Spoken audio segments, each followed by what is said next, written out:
Good evening, good vach, Shavua Tov, a good week to you, my holy sisters and brothers. Great to be learning with you on a Saturday night. Let's light up the darkness.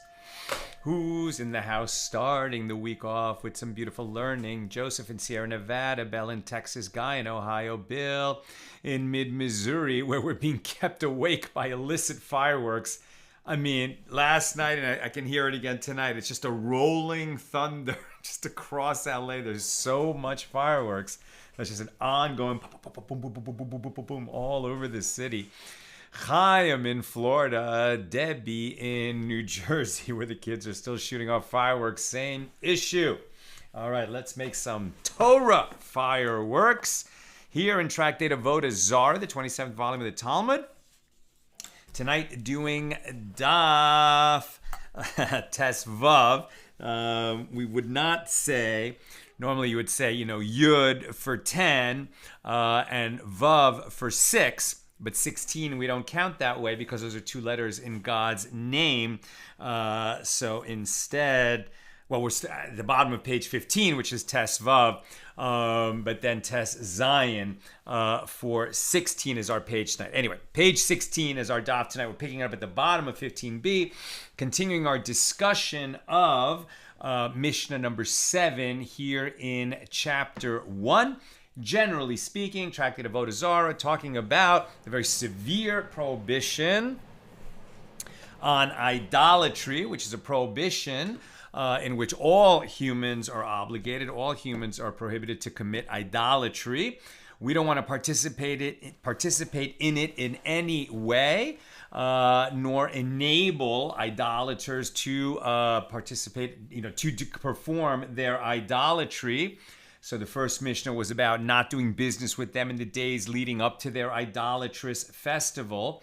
But there are other issues involved in doing business with non-Jews who, for example, are not obligated in Shabbos. So if you were to rent or lease your ox to a non-Jew, he wouldn't feel that he was doing anything wrong, and he's not, by plowing his field on Shabbos. But if he's using your animal to do that, then it's a problem for you, because not only are we, the Jews, obligated to rest on Shabbos, but also our animals. So that's the kind of problem that we need to avoid.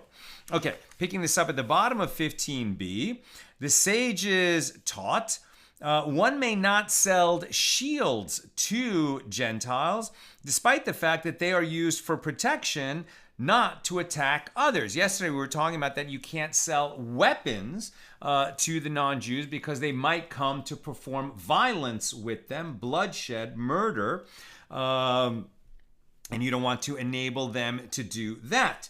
So certainly in the times of the Gemara, non-Jews posed a real threat not only to the Jews, but even just to other non-Jews. There was just much more violence in that society, and we didn't want to in any way enable them to do that. But what about shields? Why can't you sell a shield to a non-Jew, even if he's a warlike person who might be engaged in violence? A shield is not a weapon. And therefore, some say one may sell shields to them. And so the Gemara asks, what is the reason behind the opinion that prohibits selling shields to Gentiles? If we say it is because they protect them in wartime, even so, then even wheat and barley should not be sold to them, right? If it's helping their cause in war so that they can perpetrate other violence, well, then anything that you sell to them, if you're, selling them food that they're going to use to feed their soldiers when they're going to war with others, would have the same problem. Now we're on page 16a. If it were possible to avoid selling produce to Gentiles without incurring their animosity, indeed it would be prohibited to sell them. Since limiting sales to Gentiles to such an extent would cause great harm, it is only prohibited to sell them shields. There are those who say, with regard to shields, this is the reason that one is not allowed to sell them to Gentiles, as when their use of their weapon is finished in battle, then they kill with these shields. When their swords get broken, then they use the shields themselves to kill their enemies. And accordingly, the reason that some say in the Baraisa that one may sell shields to them is because they maintain that this is not a concern, as when their weapon is finished, they flee rather than use their shield as a weapon. And Rav Nachman says that Rabba Bar Avu says the law is in accordance with the opinion cited as some say, meaning one may sell shields to them. It is, and where did the law end up? It is permitted to sell shields to Gentiles, as they are used to protect rather than cause harm. And this law is in accordance with the opinion cited as some say, and in accordance with the ruling of Rav Nachman citing Rabbah. Rav Ada Bar Ahava says one may not sell blocks of iron to Gentiles. And what is the reason? It's because they forge weapons from them. And the Gemara asks, if so, then even hoes and axes should not be sold to them, as they too can be used to forge weapons. And Rav Zevid said in response, the ruling of Rav Ada Bar Ahava was stated with regard to Indian iron from India, which is of a superior quality and used only for crafting weapons. And the Gemara clarifies and asks for the fact that nowadays we do sell all weapons. Rav Ashi said we sell weapons to the Persians who protect us. Right, so interesting. You have some competing values here. On the one hand, you're concerned that if the Gentiles in question are very violent, they're just violent people, then any weapons that you sell to them are going to be used, to commit bloodshed, to commit murder. And so you're putting a stumbling block before the blind. Another issue is that you could sell them weapons and then they could be used to harm the Jewish people. And so we don't want to endanger ourselves by in any way enhancing their ability to hurt us. Well, offsetting that would be allies, who protect us.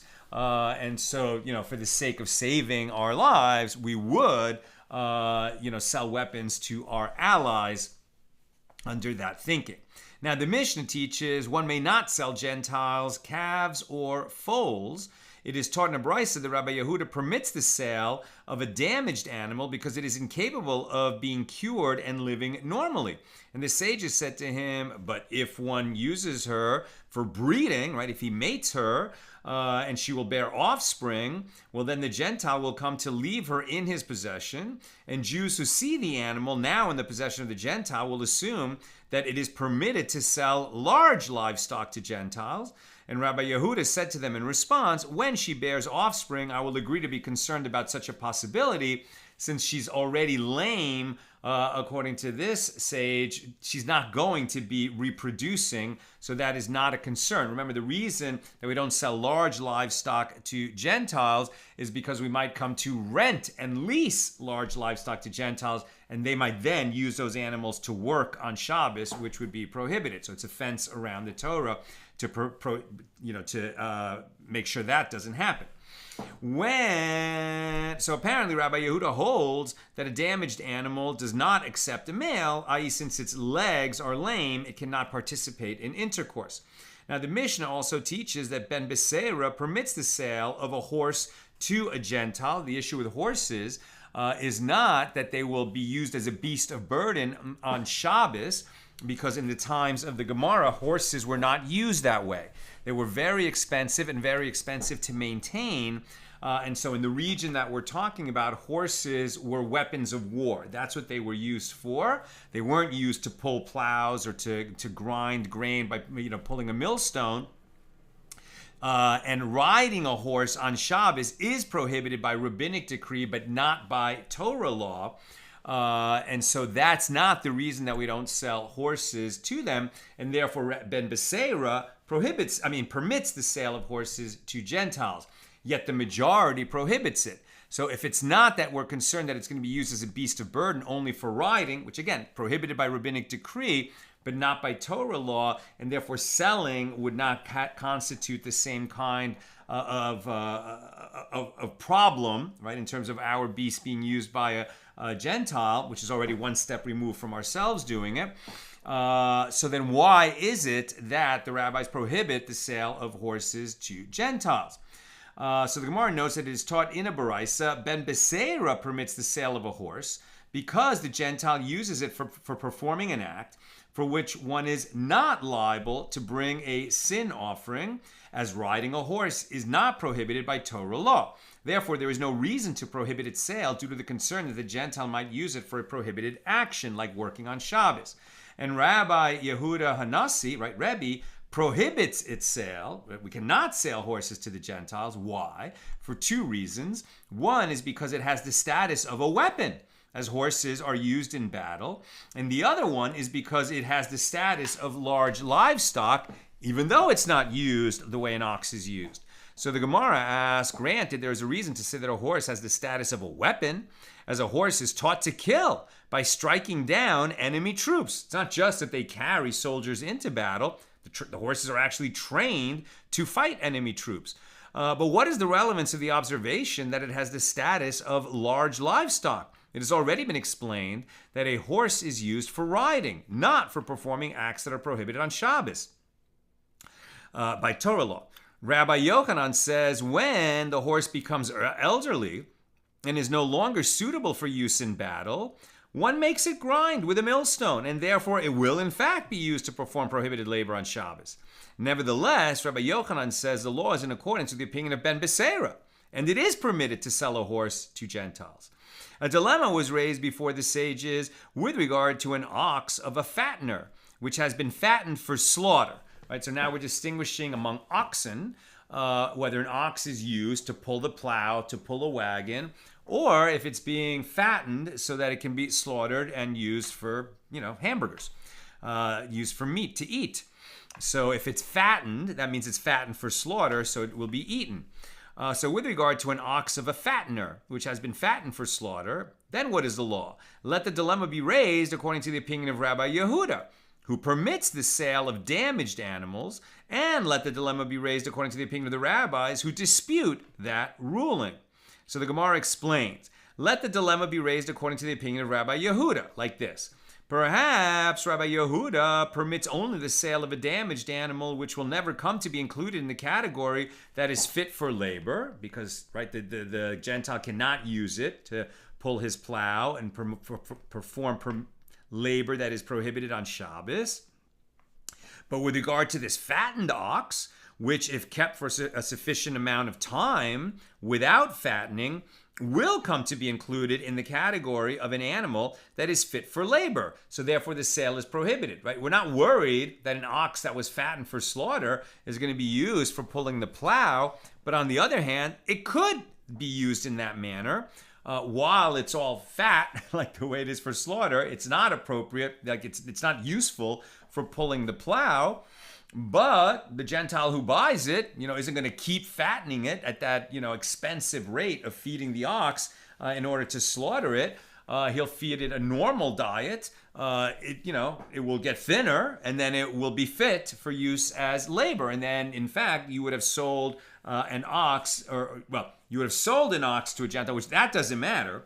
Remember, selling it, if he then uses it for labor on Shabbos, that doesn't violate any prohibition. But we don't allow selling the oxen to the Gentiles because we might come to rent or lease the oxen to the Gentiles, in which case an ox owned by a Jew would be used for labor on Shabbos. So aren't we getting a little attenuated here?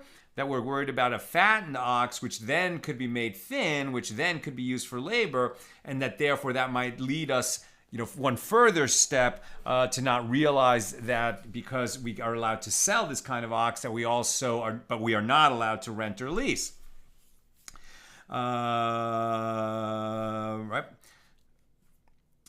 But with regard to this fattened ox, which if kept for a sufficient amount of time without fattening, will come to be included in the category of an animal that is fit for labor, therefore the sale is prohibited. Or perhaps it may be claimed that even according to the rabbis, they prohibit the sale only there in the case of a damaged animal that ordinarily does not stand ready for slaughter. But in this case of a fattened ox, which ordinarily stands ready for slaughter, then even the rabbis would permit the sale. So the Gemara suggests an answer to the dilemma. Come and hear that which Rabbi Yehuda says that Shmuel says. The members of the household of Rebbi were required to bring as a present for the authorities an ox of a fattener on their festival day. Right? So take a step back. So Rebbi is not just a great sage and who redacted the Mishnah, but he was the Gadol Haor, the leading sage of the Gadol Haor, the leading sage of his generation. And he was the leader of the Jewish community, right? Yehuda HaNasi, right? The Nasi, he was the prince. He also was wealthy. So, I guess it was the Roman authorities sort of basically levied a tax on the Jewish people by commanding their leader, Rebbi, to donate, right, to the Roman authority a fattened ox. Okay, and when did they want this fattened ox?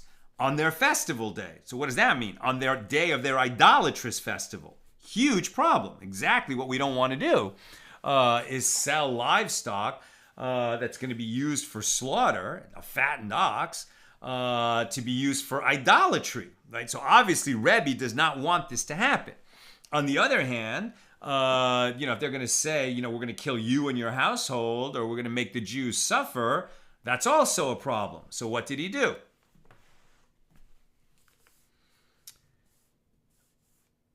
Okay, the household of Rebbi were required to bring as a present, right? It's not a present, right? Obviously, this is a big tax. Required to bring as a present to the authorities an ox of a fattener on their festival day. So what did they do? The house of Rebbi, they deprived themselves of 40,000 dinars. What does that mean? They paid this sum as a bribe to ensure that they would not have to bring the fattened ox on the actual day of their festival, but rather on the next day after the festival was over, so it would not be used for idolatrous purposes. They deprived themselves again, i.e. they paid a further bribe of another 40,000 dinars, an extraordinary amount of money, to ensure that they would not have to bring it alive, but rather already slaughtered. And they deprived themselves again and paid another bribe of 40,000 dinars in order to ensure that they would not have to bring it at all.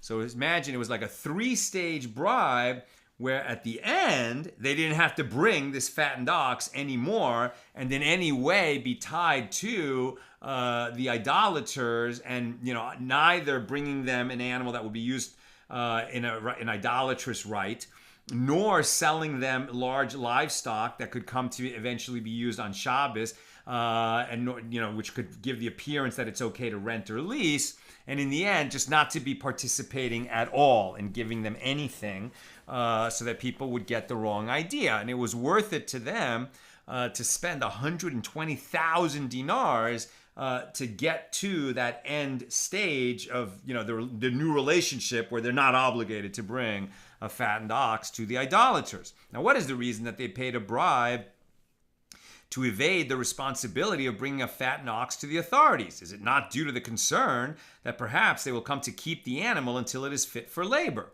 And the Gemara rejects this proof. And according to your reasoning, what is the reason that they paid a bribe to ensure that they would not have to bring it on the day of the festival, rather the next day?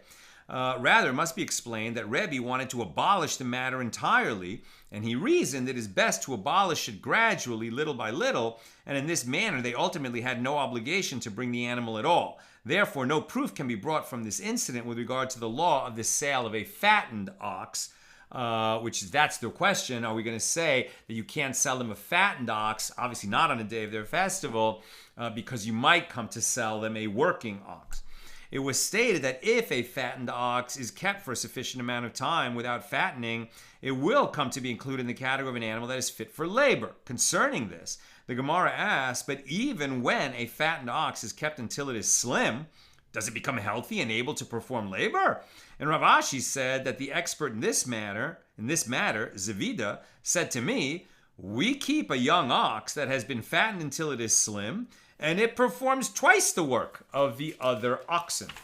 So yes, an ox that was once fattened for slaughter and then becomes slim again does become a working ox. And with that, we conclude our discussion of Mishnah number 7 here in chapter 1 of Tractate Avoda Zara. We move on to Mishnah number 8. One may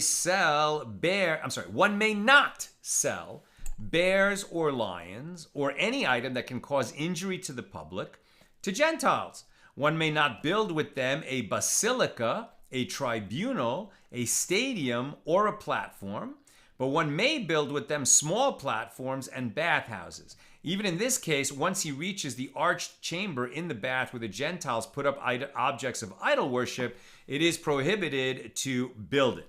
Now, what's going on, and that's the Mishna. Now, obviously, you can't help them, you can't participate in any way in them building a temple of idolatry. What they mean here by a basilica is a building that was actually built to be a courthouse for them, or a government building, something that was not, strictly speaking, used for their religion of idolatry. Nevertheless, it was the custom in those times when the Gentiles would build such buildings that they would insert statues of idolatry into them. Maybe much the way that our government buildings have famous historical figures in them, they would put statues of these, false gods that they worship into these government buildings, and we can't participate in that in any way. So that's the Mishnah. Now, what about these bears and lions that we may not sell to them? Gemara. Rav Chanim bar Rav Chisda says, and some say Rav Chanim bar Rava says, that Rav says the status of a large beast is like that of small livestock with regard to a spasm, i.e., the symptoms of vitality required at the time of slaughtering. If an animal in danger of dying was slaughtered but did not display any spasmodic movement when it was slaughtered, it is not kosher, right? So even a kosher animal slaughtered in a kosher manner, if it doesn't have a kind of spasm as it is slaughtered, that the shochet, the ritual slaughterer, recognizes, that would disqualify the animal as being kosher. Basically, that would indicate that it was a treifa. There was already something wrong with the animal that was going to cause it to die within a year. And so it's not a kosher animal. So one of those signs that the kosher butcher, right, or the kosher slaughterer, the one who actually slaughters the animals, looks for is this dying spasm. Okay, that's about small livestock used for kosher meat, right, like sheep and goats, which are kosher animals. Why are we talking about that when we're talking about beasts, right? Beasts sounds like not kosher animals. Well, let's keep reading. If it did spasm after being slaughtered, its meat is kosher. But its status is not the same as that of small livestock with regard to its sale. Rather, it is considered like large livestock, and therefore its sale to Gentiles is always prohibited. The sale of a large beast. Let's just read how it's written here. If an animal...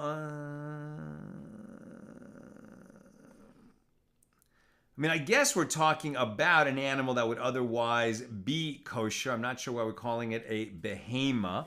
But okay, let's just keep reading here. So Rav Chanan bar Rava added, this is the statement of Rav, but I say that even with regard to its sale, a large beast is akin to small livestock. Therefore, in a place where the people were accustomed to sell large beasts, one may sell them. And in a place where the people were not accustomed to sell them, one may not sell them. This is already where we were concerned about whether this animal that we're selling to the idolaters will be used in their rites of idolatry. Now, the Gemara raised an objection to Rav's statement. We learned in the Mishnah, one may not sell bears or lions. Now, these are not animals that are slaughtered, certainly not by us for eating. And when the temple is standing, certainly not for being used as an offering, not in Judaism, right? The animals that were offered up on the altar as a sin offering, elevation offering, peace offering, thanksgiving offering, etc., were all kosher animals, and bears and lions are not in that category. Now, maybe the idolaters would sacrifice such animals as offerings to idolatry, in which case it would certainly be prohibited to sell them those animals. But that's not what we're talking about here. Bears and lions obviously are dangerous animals. And since we already established that we can't sell weapons to the Gentiles because they might be used for bloodshed, maybe that's what's going on here with bears and lions. We learned in the Mishnah, one may not sell bears or lions or any item that can cause injury to the public, to Gentiles. The Gemara analyzes the Mishnah. The reason that these beasts cannot be sold to Gentiles is because they can cause injury to the public.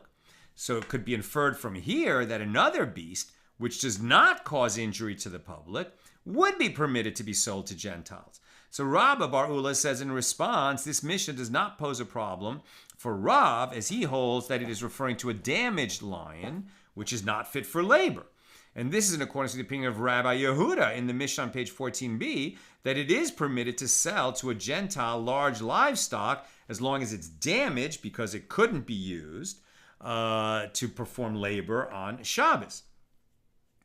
Yet it is prohibited to sell large undamaged beasts, just as one may not sell large undamaged livestock. So Rav Ashi says, and we're on page 16b, it is not necessary to explain that the Mishnah is referring to such a specific case. Rather, an ordinary lion is considered damaged with regard to labor, as lions are not generally used to perform labor. Therefore, there is no concern that a lion will be used to perform prohibited labor on Shabbos, though we should be concerned that it would be a danger to the public.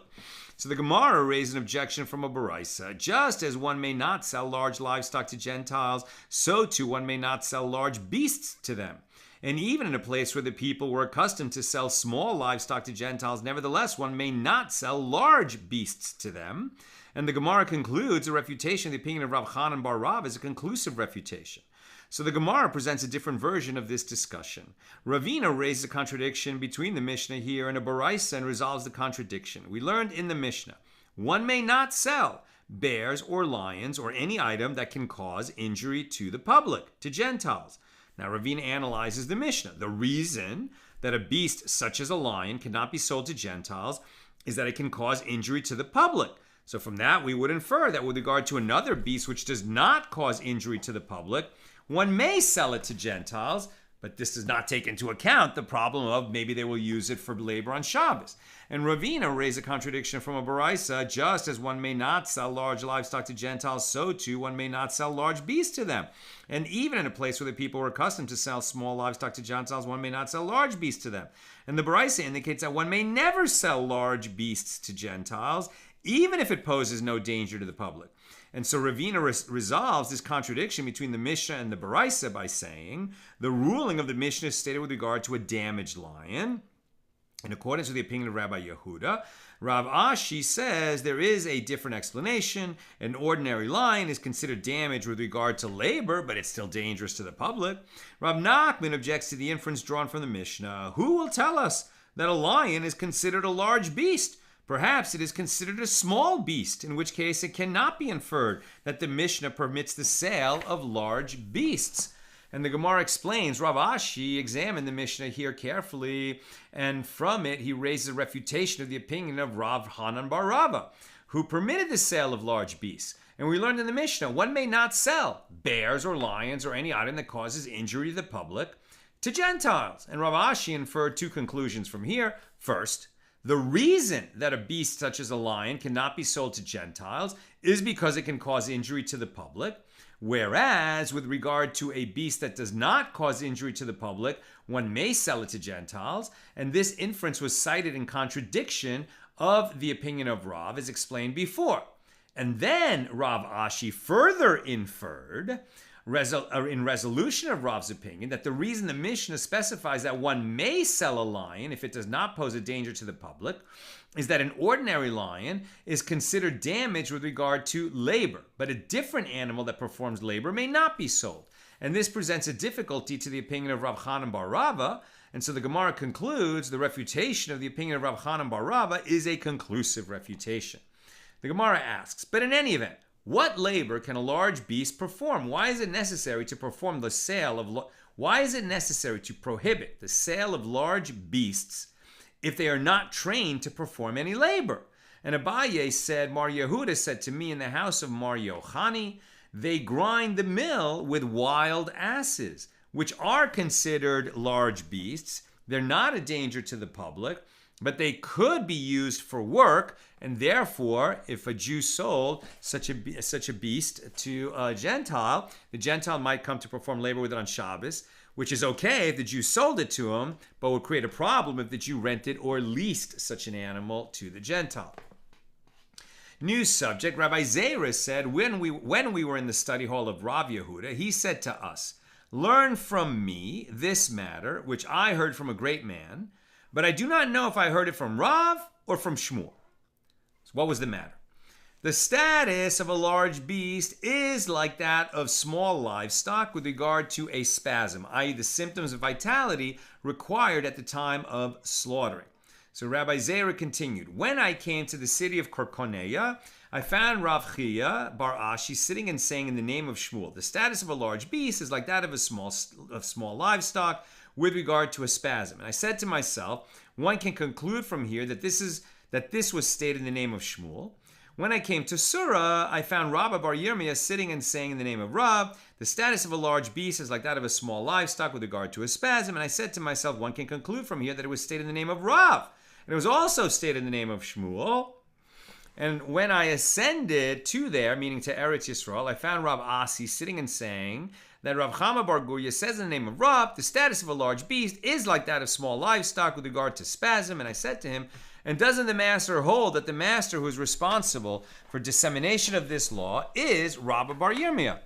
Why don't you attribute the statement to him? And Rav Asi said to me, blackpot, which is a term of endearment for a scholar who works hard studying Torah, from me and from you, this halacha may be concluded. In other words, our two statements should be combined to form one accurate attribution of the law. And the Gemara notes that, in fact, this ruling was also stated. Rabbi Zera says that Rav Asi says that Rabbi Yirmiyah says that Rav Chama bar Gurya says that Rav says the status of a large beast is like that of small livestock with regard to a spasm. I suppose if it's a kosher large beast, then when you slaughter it, if it doesn't spasm, it will be considered treifa and then you cannot eat it. I assume that's what they mean, that its status is like small livestock with regard to the spasm. Now, I'm almost done. Questions or comments, please get them in now. The Mishna teaches that one may not build a basilica in conjunction with gentiles. And Rabbi bar Chana says, Rabbi Yochanan says, there are three types of basilicas: those of kings, and those of bathhouses, and those of storehouses. Rava says two of these types are permitted, as they are not used for inflicting the death penalty, and one is prohibited. And the mnemonic device for this ruling, that the basilica of kings is prohibited, is the verse, to bind their kings with chains, from Psalm 149. And there are those who say that this is what Rava says. All these types of basilica are permitted. And the Gemara asks, how can it be permitted to build any type of basilica? But didn't we learn in the Mishnah, one may not build with them a basilica, a tribunal, a stadium, or a platform? So this seems to indicate that there's two reasons, right? Two possible reasons. One is that they will insert figures of idolatry into these buildings. And another is that they will mete out death penalties in those buildings, not according to our law. So we would consider that bloodshed. But didn't we learn in our Mishnah, one may not build with them a basilica or tribunal, stadium, or platform? And the Gemara answers say that the Mishnah means the following: one may not build in conjunction with Gentiles a basilica of a tribunal or a stadium or a platform, but it is permitted to build a basilica that is not used for sentencing and inflicting the death penalty. So it has more to do with the prohibition on bloodshed than the concern that they will perform idolatry within such a building. But we'll continue that discussion, God willing, tomorrow, Sunday, the regular Sunday time, 6 p.m. Pacific. A few questions. Sharon, I remember that kings were not supposed to have too many horses, as they had to go back to Egypt to acquire them. Is that a factor in the owning and selling of horses in this environment as well? I mean, why we didn't have horses. That's interesting. I mean, the note from Rav Steinsaltz is that they were just prohibitively expensive, and that we would rather, that we would instead, for burden, use oxen, and for carrying goods, use donkeys. But it's interesting to say that a king must not multiply horses, nor money, nor wives, right? But that's really a halacha that applies to kings. And while kings sort of do set the fashion, as it were, it sounds like it was just more simple economics, according to the note from Rav Steinsaltz. Good question. Joseph, have these halachas historically helped Jews survive throughout the diaspora in hostile territories? I mean, like this idea of not selling weapons to the Gentiles, or it's okay to sell if they're protecting us from harm. I mean, I'm sure, absolutely. We've had wise people in every generation, who are very much, remember that we will desecrate Shabbos to save life. So saving life is of the paramount importance, and we're certainly going to be, work harder to save our own lives than anything else. Or let's say, policy in Jewish law is going to be first focused on saving Jewish lives. So I'm sure it has helped, for sure. For sure. Here we still are. But really, more than anything, what has helped us survive over these 3,000 years is HaKadosh Baruch Hu. God has saved us over and over again. As we read in the Haggadah, in every generation, our enemies rise up to destroy us, and the Holy One saves us from their midst. We just have a separate destiny. And really, in every nation where we go, we bring blessing to the people that invite us there. Eventually, maybe there's jealousy or harm or for whatever reason, and maybe it even helps the Jews to be hated, because often Jews, start assimilating when they get too comfortable, and then, that Jew hatred reminds them that they're not members of that society and that they are a people apart. I'm not saying that's the only reason anti-Semitism exists. I'm certainly not the first to say that this may be a factor in why it exists. But, there is hatred, there is danger, and we do have to be careful, and it has made us vigilant, and that has, affected some of the law that we have to follow. And finally, Bill, apart from all this, though, it seems that the category of large beasts is creatures that can be used for labor. Assuming I've gotten that right, it would surely take a very brave and or quite dumb person to try to hook a lion up to a grain mill. Right, I mean, it's very interesting that I think part of what they're arguing about is that the word behemoth was used, right? So if the word includes both, wild asses that could be used for labor and lions that clearly couldn't, then that poses a problem when we're seemingly making definitions about animals that could potentially be used for labor on Shabbos, but that the same word would include, these dangerous predators that we'd never use in such a context. On the other hand, we don't sell weapons to Gentiles for the reasons stated above, and these animals could be used as weapons. They're clearly dangerous. We actually had an interesting discussion about the parsha, last week's parsha, Chukas, which had the incident of the snakes, and just sort of based on that, there was a story. Be careful of all kinds of scams, right? There was a scam in a neighborhood where people, had a snake in their house. They found a snake, a dangerous snake. They ran out of the house screaming, really scared. And then they saw up the street a guy parked in his truck, snake catcher, professional snake catcher. And they ran over to him and said, "Are you really a snake catcher?" He said, "Yeah, there's been an outbreak of snakes in the neighborhood. And that's why I'm here." And they said, "Oh, well, we got one in our house." And he says, "Oh, no problem. You guys stay out. I'll go inside. I'll take care of the snake. I'll charge you $100. I said, "Please go." Well, while he was inside the house, he not only caught the snake, but he robbed them, searched through their belongings, and found valuable items and stole it. And it turned out that this snake catcher was actually releasing the snakes into the neighborhood and specifically into people's houses, so that then he could come and save the day as the snake catcher, and while he was in the house alone, rob them. So that would be a use of an animal, a dangerous animal, literally as a weapon, in order to basically act as an armed bandit. So, be careful of all kinds of scams. That's what I've got for us today, and with God's help, we'll be together again tomorrow, Sunday, at the regular time, 6 p.m. Pacific. Have a great night. Good vach.